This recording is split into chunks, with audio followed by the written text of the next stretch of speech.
Sema amen. Kuna vitu vilikuwa vijana havijaonekana pamoja. Mimi ni wa kwanza, wewe ni wa kwanza. Sema amen. Kwa kupitia kulinda ile nguvu ya kihuduma. Useme amen.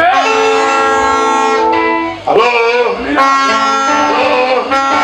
Halo. Kwa kupitia kulinda ile nguvu ya kwanza. Sema amen. Amezaliwa mzaliwa wa kwanza. Amen. Imelindwa nguvu ya kwanza, ikazaa mzaliwa wa kwanza. Sio, mnanielewa nyewe watu? Kwa kupitia kulinda nguvu ya kwanza. Sema kulinda nguvu ya kwanza kwenye kila eneo la maisha. Lazima ulinde nguvu ya kwanza.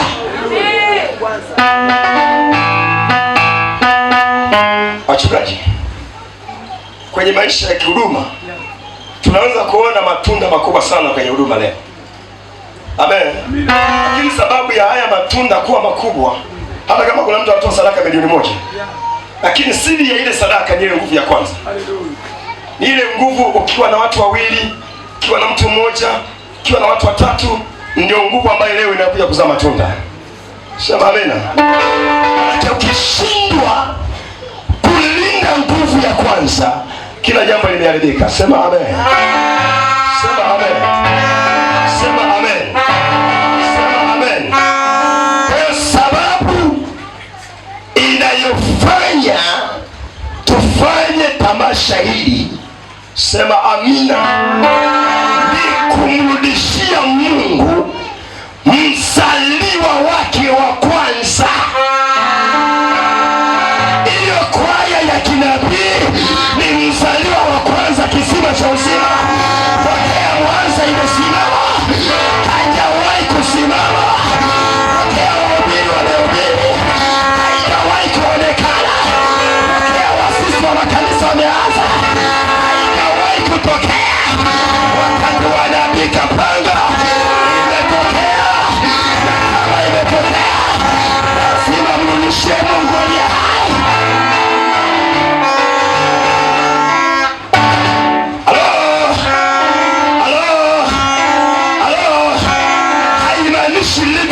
Hazijakuwepo, zilikuwepo miaka na miaka, zikaendeshwa zikashindikana, hazikufanikiwa kuzaa mzaliwa wa kwanza.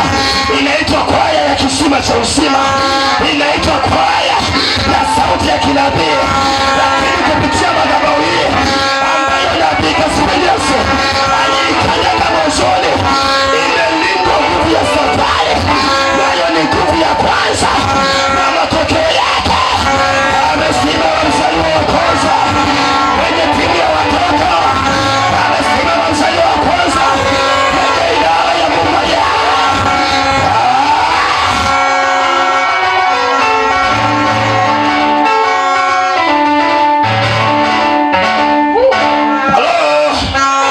Kwa lengo na makusudi ya kufanya tamasha hili, sema amen. Pastor Helena mimi siwezi kumlea, naweza nikafika hatua nikashindwa kumlea. Sasa kwa sababu naweza nikashindwa, mimi ni mwanadamu, sina uhakika kama nitafika naye, sijui kesho itatokea nini. Inanikarimu kutoka ndani ya moyo wangu nimkabidhi Mungu, nimrudishie Mungu, nimpe Mungu, nipatie ulinipa niache, nimeenda naye na sasa nakurudishia wewe.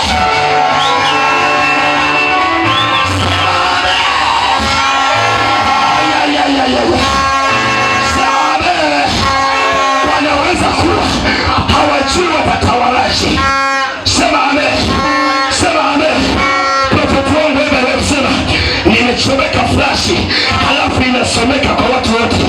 Alipokuja kufasiri akaniambia, nimegundua baba ukiniambia niende nikahubiri, kumbe huwa najifanya siwezi, kumbe ninaweza.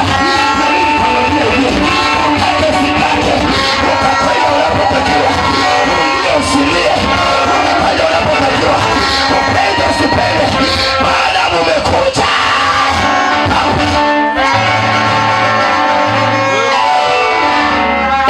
Kwa bahati mbaya sema amen. Sema amen. Sijawahi kupokea mshirika mzima. Sema amen. Kila niliye naye anachechemea.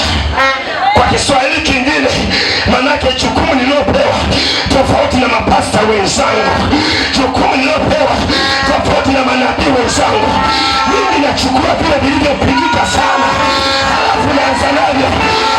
Alipigika sana, alipigika sana, Evelina alipigika sana, wanangu wa Kishilimama, wanangu wa Kaza walipigika sana, lakini kwa neema ya Bwana na kwa neema za Bwana hawajaangamia. Siku ya leo Mungu anawainua msalaba.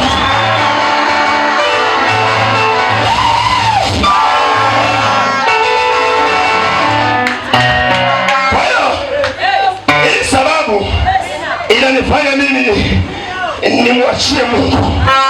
Sababu aliponiambia nianze nimeanza, aliponiambia nipeleke nimepeleka.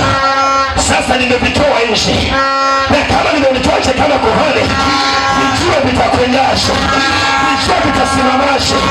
Ndio shetani alifanikiwa akawawelekea mwavuli, nimeuchana chana ule mwavuli, na sasa wako huru, wakiima wanaonekana, wakicheza wanaonekana.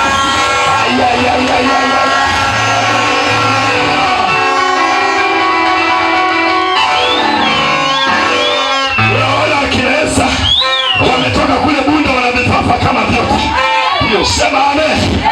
Wakiolewa kifafa kinambamiza, hakuna kukaa kwenye ndoa. Useme amina. Wakina Elena hawa wanatoka maeneo yaani wanasikia kwenye kichwa kama vile kuna vitu vimefungwa. Hawaelewi nena tawaelewi. Msali wanasali, kuomba wanaomba. Niliwaambia iko madhabahu special iliyokusudiwa kwa ajili yako, na ukiipata utainuka na kuinua.